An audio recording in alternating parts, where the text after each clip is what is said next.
This is the local and national news from Fabulous 103 FM, and it would be fabulous if you subscribed. It's easy. Click the subscribe button, and at the same time, click the like button too. Gun control is being mooted for Thailand as government and police discuss various possibilities, with some referring to it as a knee-jerk reaction to last week's slaughter in the northeast of the country, and others referring to gun control laws introduced decades ago in many Western countries in the world, which have seen licences issued only to those who pass background checks and can be cancelled at any time. Plans include the revocation of existing gun licences issued to people known to have mental issues, use drugs, or considered to be a threat to society.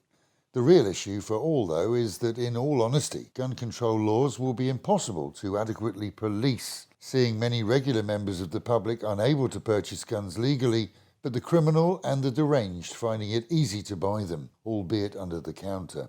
As an example, in countries such as the UK, which have strict gun controls, criminals have no problem whatsoever in sourcing weapons illegally.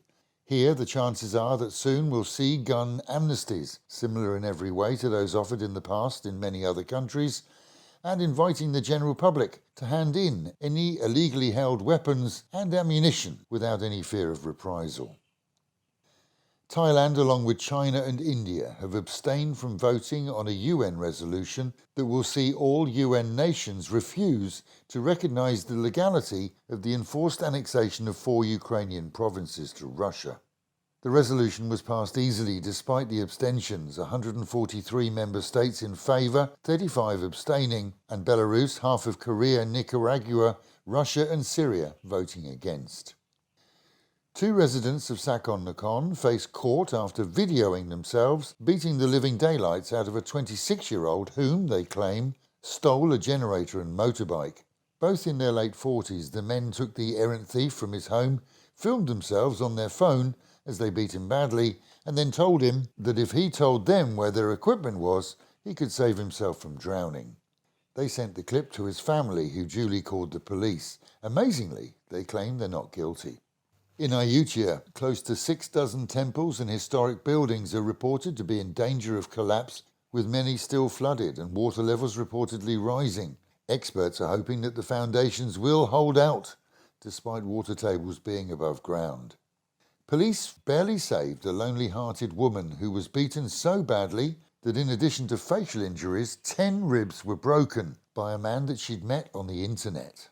Said to be recovering now under medical supervision, she's told police that she was held against her will and beaten daily for close to a month after she travelled to meet what appeared to be a gentleman online. And it was only because police were seeking him out on charges of murder of another woman in the capital that she was rescued at all. As the CSD sought him out, they received a tip-off that led them to the room. And good news for football fans. With no Thai-based TV company expressing interest in the World Cup franchise and the rights to show the games on television here, the Sports Authority of Thailand has told the press that if no one else goes for it, they will. They'll take on the licence and ensure that all the matches, which kick off in a month's time, are screened for free across Thailand. Meanwhile, at home and in Pattaya, Lance Whitmore, who was arrested in Thailand some 9 years ago and found guilty of dealing in drugs, spending numerous years here in Thailand in jail before being allowed to transfer to a British jail, has this week finally been released with the approval of the Thai authorities. Whitmore was transferred to the UK prison system with his full sentence originally following him. It's very unlikely he'll ever return to Thailand, but now others who were arrested during the same period and for similar crimes are looking to see whether their sentences will be reduced as well. Thursday saw the city full to the gills with traffic, with those coming for the long weekend filling the streets. From the Sukhumvit to all points along the seafront, traffic was gridlocked for hours. Hotels report a high occupancy rate and businesses can expect a boost for sure. Word is that nighttime venues will, for the most, be expected to close at the legal 2 o'clock in the morning, and that police will be enforcing those closing times. Road checks too can be expected for those driving late at night, so perhaps those phone apps for rides are the best bet. And with the Met Office promising highs of 30 degrees dropping down to 25 and only a small chance of rain today, Friday, but with an increased chance over the weekend.